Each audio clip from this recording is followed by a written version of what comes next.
오늘은 추수감사절입니다. 하나님께서 주신 은혜를 감사하는 절기가 우리 교회력으로 보면 두 가지 있습니다. 봄에는 맥주감사절, 보리를 추수할 때 얻는 은혜, 또 벼를 추수해서 가을 추수감사절, 이 두 절기가 우리 교회력으로 또 우리 한국교회에서 믿음의 전통을 통해서 계속 이어오고 있는 절기입니다.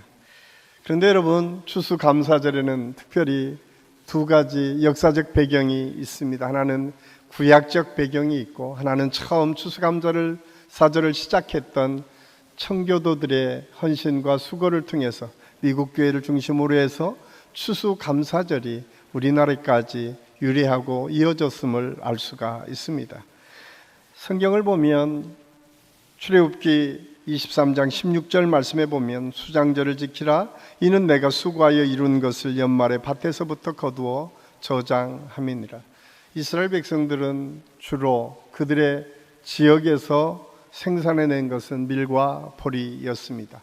밭농사를 주로 지었던 그들에게 이 가을철에 추수를 거둬서 저장해는 그 시간에 먼저 하나님을 예배하고 찬양하며 그 절기를 지켰던 것이 수장절, 오늘날 우리 추수감사절의 유래가 되었던 수장절이었음을 알 수가 있습니다. 그런데 이 수장절은 특별히 이스라엘 백성들이 처음부터 지켰던 것이 아니라 하나님께서 이스라엘 백성들에게 광야에서부터 하나님의 말씀을 모세에게 주십니다.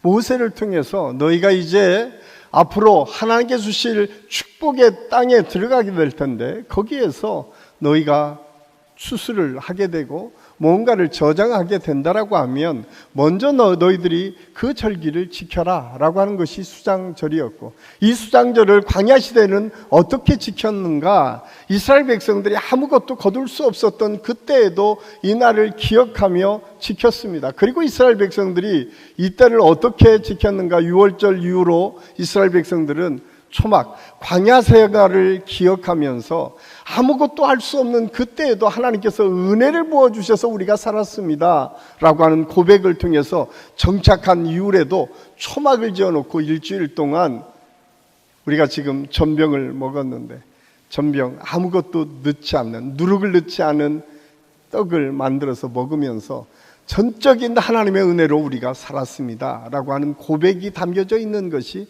수장절이었음을 알 수가 있습니다. 이 수장절이 추수감사절의 유래가 되었음을 알 수가 있어요. 또 한 가지는 우리가 잘 아는 것처럼 미국에 갔던 청교도들이 지켰던 추수감사주일입니다. 사실 16세기에 영국에는 큰 어려움이 있었습니다. 그것은 헨리 8세가 재혼을 하게 됐습니다. 그때만 하더라도 재혼이라고 하는 것이 성경에 맞지 않는다라고 해서 여러 가지 문제를 경험하게 됩니다. 그래서 교황청의 이 이야기를 거부하면서 헨리 8세를 중심으로 해서 영국에 새로운 신교가 생기기 시작했고, 그것이 오늘날 성공회로 발전했음을 알 수가 있습니다. 그런데 이 신구 갈등이 얼마나 힘들고 어려웠는지 예수 믿는 사람들을 핍박하기를 시작했어요. 그때 나타나서 신앙을 지키기 위해서 102명이 메이플라워 호를 타고 신대륙인 미국으로 떠나게 됩니다. 사실 그때까지만 해도 미국에는 인디안들이 주로 살았습니다. 그리고 그 땅에 들어갔던 청교도들이 얼마나 처음부터 힘들고 어려웠는지 102명이 갔는데 2, 3개월이 지나서는 50명밖에 남지 않았다라고 기록에 남겨져 있습니다. 이 50명밖에 남지 않은 사람들이 거기에 파종을 하고 생산한 그 첫 번째 열매를 가지고 그 인디안들과 주변 사람들을 다 초청해서 첫 번째 감사절을 지켰던 것이 추수감사절의 유래인 것을 알 수가 있습니다. 이 두 가지 사건을 통해서 우리가 깨달을 수 있는 것은 무엇입니까? 이미 광야 때에 그들이 거둬들이지도 않았었는데 하나님의 은혜를 기억하고 지켰던 수장절, 초막절, 이것이 추수감사절의 유래이고, 아무것도 거둘 수 없었던 척박한 땅, 그 땅에 무언가를 심어놓고 여러분 그 땅에 많은 것을 거둘 수 있었겠습니까?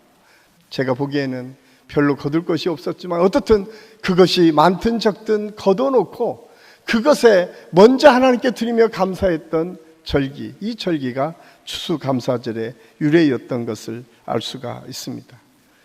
이 사실을 통해서 우리가 깨달을 수 있는 것은 무엇입니까? 추수감사절은 단순히 하나님께서 내게 은혜를 베풀어 주셨기 때문에, 하나님께서 무엇인가 내가 감사할 조건을 많이 베풀어 주셨기 때문에 감사하는 것이 아니라 어쩌면 먼저 하나님 앞에 신앙 고백으로 드려졌던 고백이 이 추수감사절의 고백이었음을 알 수가 있습니다.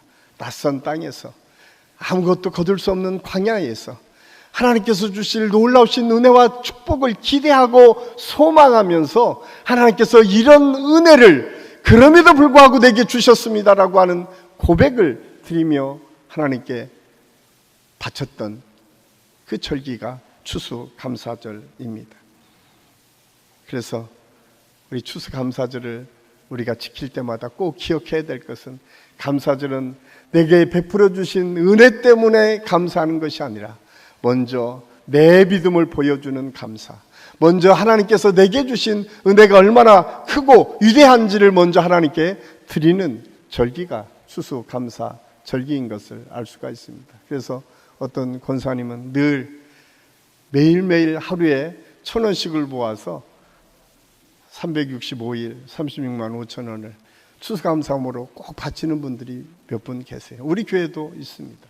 그분들의 신앙 고백은 무엇일까요? 특별히 더 큰 은혜를 주셨기 때문에 아니라 매일매일 나의 삶 속에서 하나님께서 내게 은혜를 베풀어 주셨습니다 라고 하는 고백이 그 속에 담겨져 있음을 알 수가 있습니다.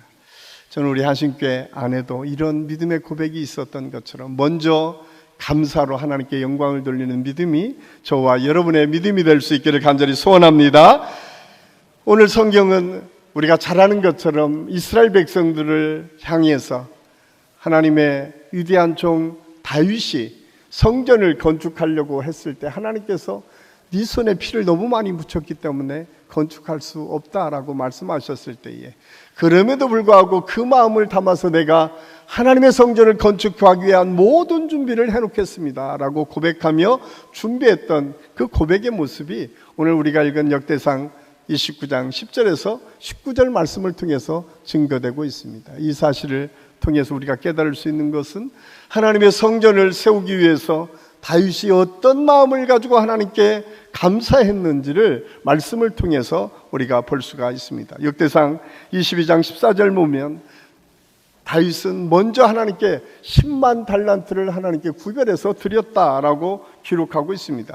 역대상 29장 4절 말씀에 보면 다윗은 그 이후로 성전을 짓기 위해서 3천 달란트라고 하는 많은 금을 주었고 7천 달란트라고 하는 어마어마한 은을 하나님께 드렸다라고 성경은 기록하고 있습니다. 요즘 톤으로 환산하면 금이 102톤이고 또한 은은 240톤. 여러분 한번 1톤짜리 트럭에 240대가 쭉 서야만 채워지는 그 은을 하나님께 드렸다는 거예요. 금이 102톤이니까 1톤짜리면 100대 이상의 차가 있어야만 금이 세워지는 것처럼 그렇게 많은 물질을 하나님께 드렸습니다. 그런데 여러분 다윗이 이 물질을 드리면서 이런 고백을 합니다. 하나님, 내 마음이 어떠한지, 이 물질에 내 마음이 담겨져 있긴 하지만 이 물질을 내가 드리면서 하나님께 이런 믿음의 신앙 고백을 드립니다 라고 하는 고백이 오늘 우리가 읽은 역대상 29장 10절에서 19절 말씀을 통해서 가르쳐 주고 있습니다. 그래서 저는 오늘 추수감사절에 하나님께 드리는 신앙 고백이 어떠해야 되는지를 함께 생각할 텐데, 그래서 추수감사절은 모든 것이 하나님의 것임을 고백하는 신앙 고백이 그 속에 담겨져 있음을 알 수 있습니다. 11절 말씀에 보니까 여호와여 유대하심과 권능과 영광과 승리와 이엄이 다 주께 속하였으니 천지에 있는 것이 다 주의 것이로소도. 여호와여 주권도 주께 속하였사오니 주는 높으사 만물의 머리이심이니이다. 여기에서 계속해서 반복해서 다윗은 그런 고백을 합니다. 주께서 주님의 것입니다. 주님의 것입니다. 이 모든 것이 내 것이 아니라 주님의 것입니다 라고 하는 고백입니다. 이 고백은 시편 성도를 통해서 이렇게 고백됩니다. 시편 89편 11절 말씀에 보면 하늘이 주의 것이요 땅도 주의 것이라 세계와 그 중에 충만한 것을 주께서 건설하셨나이다. 이 세상의 모든 것이 하나님의 것이다 라고 하는 고백이었습니다. 다윗은 성공한 왕이었습니다. 초창기에 힘들고 어려운 과정이 있었지만 지금도 이스라엘 사람들이 가장 위대한 왕으로 다윗을 칭송하고 있고, 많은 사람들이 가장 회복할 때가 언제인가 다윗이 그 주권을 이룰 때였다라고 고백할 정도로 이스라엘 백성들에게 다윗 왕의 시기는 너무나 위대하고 따라가고 싶은 때가 다윗 왕의 때임을 알 수가 있습니다. 그래서 그 당시에 다윗 왕과 사울 왕을 비교해서 사울은 천천히요 다윗은 만만이다 라고 하는 고백을 통해서 얼마나 백성들이 다윗을 칭송했는지를 알 수 있고, 그 시대에서도 많은 사람들이 다윗을 인정하고 칭찬받았던 왕 중에 한 사람이었음을 알 수가 있습니다. 그는 처음에는 힘들고 어려운 시기를 지났지만 그가 왕위에 오른 뒤에는 그 주변의 국가를 다 평정하고 많은 조공을 받고 나라를 계속 확장시켜 나가는 큰 역사를 이루는 왕이었음을 알 수가 있습니다. 그런데 그가 그런 고백을 합니다. 이 모든 것이 내 것이 아닙니다. 주님의 것입니다. 하나님의 것입니다. 그는 자기의 재능, 자기가 가지고 있는 권력, 자기의 뛰어남을 나타내는 것이 아니라 이 모든 것이 하나님의 것입니다 라고 하는 고백을 그가 하고 있는 것을 알 수가 있습니다. 그래서 오늘 13절 말씀에 보면 이 모든 것에 하나님의 이름이 찬양을 받고 하나님께 영광 돌리는 삶을 내가 살기를 원합니다. 그래서 다윗은 하나님의 놀라우신 은혜를 기억하며 그 하나님의 언약궤가 들어올 때 그 허리춤이 흘러내리는 것조차 알지 못하고 기뻐 뛰며 하나님을 찬송했던 왕, 그 순수한 마음과 열정을 가지고 모든 것이 하나님의 은혜임을 고백했던 왕이 다윗이었음을 알 수가 있습니다. 그렇다면 왜 다윗은 모든 것이 하나님의 것이라고 고백하는 것일까요?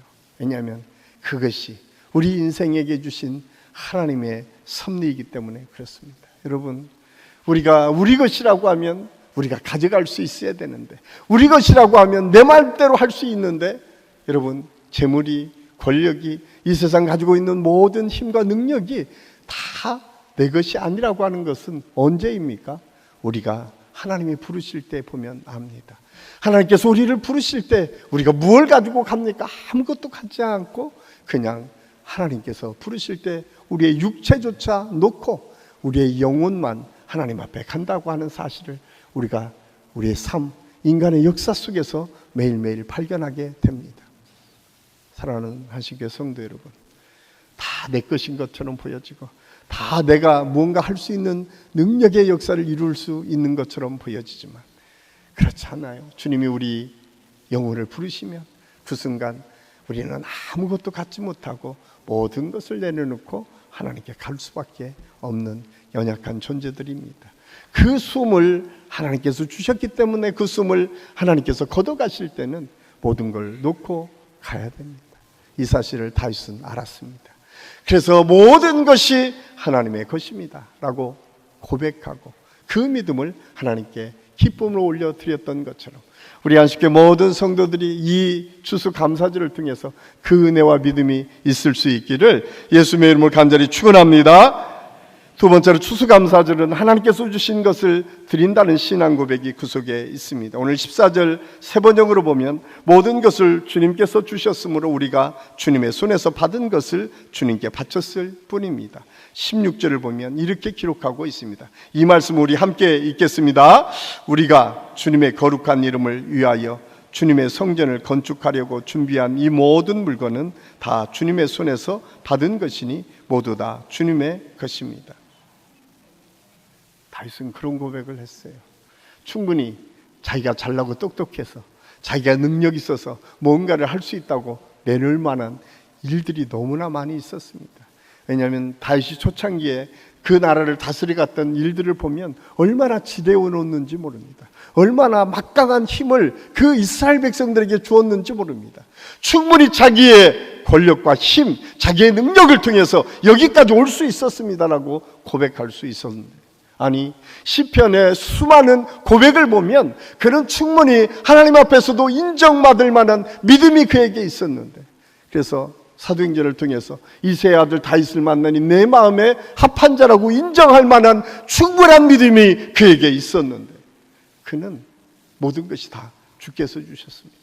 주님께서 주신 것으로 내가 다시 주님께 드립니다라고 하는 고백을 끊임없이 할 수 있었던 이유가 무엇일까? 거기에는 하나님께서 주시는 특별한 은혜가 있습니다. 거기에 하나님께서 주시는 평강이 있습니다. 거기에서 하나님께서 주시는 자유함이 있습니다. 거기에 하나님께서 주시는 특별한 은혜가 무엇인가? 모든 것을 하나님께 맡기면 자연스럽게 하나님께서 주시는 행복과 평안함이 우리에게 있을 수 있습니다. 여러분, 내가 무언가를 집착하기 시작하면 거기에 애착과 집착이 생기고 거기에 죄성이 나타나기 시작합니다. 교회 안에서도 마찬가지입니다. 내가 뭔가를 한 것 같은데 누군가가 알아주지 않으면 내 마음이 서운하기를 시작한 거예요. 직장에서도 마찬가지입니다. 사회에서도, 가정에서도 마찬가지입니다. 내가 우리 자식들을 위해서 이렇게 쓴 것 같은데 자식들이 알아주지 않으면 마음이 서운함이 있어요. 내가 부모님께 효도를 열심히 해드렸던 것 같은데 부모님이 그 자식의 효를 인정해주지 않으면 가슴이 아플 때가 많이 있습니다. 그런데 여러분, 그 모든 것이 주님께서 주신 것으로 했습니다. 그 모든 것이 하나님의 은혜로 했습니다 라고 하면 거기에 행복이 있고 자유가 있고 평안함이 있습니다. 사랑하는 한신교회 성도 여러분, 이 추수감사절을 통해서 우리가 다윗을 통해서 다시 배울 수 있는 것은 모든 것이 주께서 왔기 때문에 주님의 것으로 합니다. 내 재능도, 내가 갖고 있는 지금 지위도, 내가 지금 할 수 있는 능력도 하나님께서 주셨기 때문에 이것을 통해서 하나님께 쓰임받고 하나님께서 주실 은혜와 역사를 이루어가기를 원합니다. 이 고백이 저와 여러분의 고백이 될 수 있기를 간절히 소원합니다. 저는 우리 한신교회에게 특별한 하나님의 은혜를 주셨다라고 생각을 하는데, 저는 이 내년부터는 추수감사절과 맥주감사 헌금을 모아서 어려운 우리 교회들을 섬기려고 생각을 합니다. 그래서 저는 여러분에게 기대하는 것은 힘껏 해주셔야 더 많은 교회를 섬길 수 있을 것 같아요. 100% 저희들이 감사절에 드리는 그 감사의 기쁨, 그것을 나눌 수 있었으면 좋겠다. 그래서 우리 한신교회가 사실은 우리 교단에서 뿐만 아니라 우리 한국교회의 힘들고 어려운 교회들을 끊임없이 돕고 섬길 수 있는 그런 교회로 성장했으면 좋겠다. 왜? 내 것이 아니라 하나님의 것으로 관리하는 능력을 우리에게 주셨기 때문에, 이렇게 아름다운 성전을 지켜 하시고 이곳에 더 많은 성도들이 모여서 기도하게 하신 하나님의 이유도 그 사명을 우리에게 주셨기 때문에 그 사명을 감당하는 우리 한신교회가 될 수 있기를 예수님의 이름으로 간절히 축원합니다. 마지막으로 우리 추수감사절은 정직하고 자원하는 마음의 신앙 고백을 통해서 할 수 있다고 하는 사실을 말씀하고 있습니다. 오늘 17절 말씀 세번역 성경으로 같이 한번 읽겠습니다. 나의 하나님 주님께서는 사람의 마음을 헤아리시고 정직한 사람을 두고 기뻐하시는 줄을 제가 압니다. 나는 정직한 마음으로 기꺼이 이 모든 것을 바쳤습니다. 이제 여기에 있는 주님의 백성이 주님께 기꺼이 바치는 것을 보니 저도 마음이 기쁩니다. 오늘 다윗은 이스라엘 백성들을 보고 마음이 기뻤다라고 고백하고 있어요. 왜? 하나님께서 그 조상 아브라함과 이삭과 야곱에게 주신 약속이 이루어진 것을 보며 그것을 잊지 않고 주신 은혜를 기억하고 하나님께 감사하는 이스라엘 백성들을 보며 감사하고 있습니다. 그러면서 뭐라고 말씀해요? 정직하게 하나님께서 주시는 감동으로 하나님께 드리라고 말씀합니다. 많은 분들이 그렇게 말씀해요. 우리가 헌금할 때에 헌금을 액수를 아닙니다. 예수님께서 말씀하셨잖아요. 부자의 그 많은 헌금보다 과부의 2렙돈을 더 귀하게 여기시는 예수 그리스도. 우리가 잘 아는 것처럼 마태복음 6장에 보면 예수님께서 구제할 때 어떻게 하라고 했습니까? 오른손이 하는 일을 왼손이 모르게 하라고 말씀하고 있습니다. 너희가 기도할 때도 겉에 보여지는데 기도하는 것이 아니라 골방에 숨어서 기도하라고 말씀하고 있습니다. 그러면서 예수님께서 우리에게 가르쳐 주시는 것이 무엇입니까? 은밀한 중에 보시는 주님이 그 모든 것을 갚아주시겠다라고 말씀하고 있습니다. 추수감사절의 신앙 고백은 무엇인가? 보이기 위해서 하는 것이 아니라 내 마음을 하나님께 드리는 것인데, 내 마음을 하나님께 드릴 때 하나님께서 모든 것을 아시고 갚아주신다라고 하는 사실을 말씀해 주고 있습니다.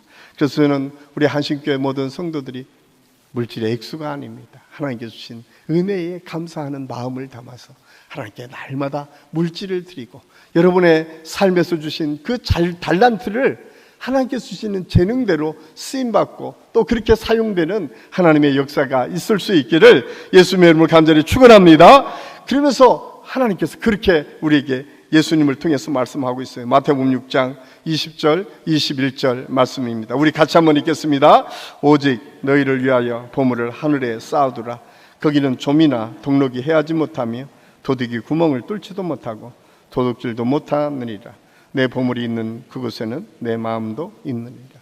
이 추수감사절에 우리가 다시 한번 기억해야 될 것은, 여러분, 우리가 가진 이 모든 것은 언젠가는 다 하나님께 갈 때 놓고 가야 됩니다. 우리가 남는 것은 하나님의 역사를 이루는 사랑의 모습들입니다. 누군가가 기억할 때, 우리 권사님이, 우리 안수 집사님이, 우리 장로님이, 또 우리 한 집사님이, 우리 성도님이 이렇게 우리를 돕고 섬겼습니다 라고 하는 넉넉한 마음이 우리에게 기억되는 것처럼, 저는 우리 한신교회 모든 성도들을 통해서 이런 하나님의 은혜가 계속 쌓여서 우리 한신교회 성도들을 보면 이 지역에 좋은 선한 영향력을 끼치는 은혜가 있을 뿐만 아니라 그 능력을 날마다 세상 사람들에게 보여주고 주님이 온전히 알아줄 뿐만 아니라 채워주는 하나님의 역사를 언제나 경험해서 우리 한신교회가 모든 것이 하나님의 것입니다.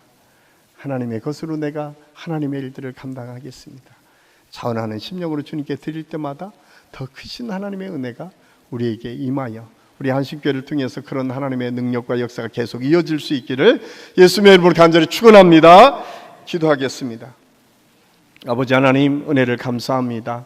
오늘 말씀을 통해서 우리 자신들의 삶이 어떠해야 되는지, 추수감사절에 담겨진 의미가 무엇인지를 다시 한번 깨닫게 해주시니 감사합니다. 하나님, 우리 한신교회 안에 그런 하나님의 은혜와 축복이 넘치게 하여 주셔서 우리 한신교회를 통해서 이루실 놀라운 하나님의 역사와 축복이 계속 이어질 수 있도록 하나님께서 인도하여 주시옵소서. 특별히 우리 한신교회 안에 있는 모든 성도들 사업과 가정과 직장을 책임져 주셔서 저들을 통해서 이루실 하나님의 놀라신 뜻과 섭리가 계속 이어질 수 있도록 하나님께서 역사하여 주시옵소서. 함께 해주신 은혜를 감사하고 예수님의 이름으로 감사드리며 기도하옵나이다. 아멘.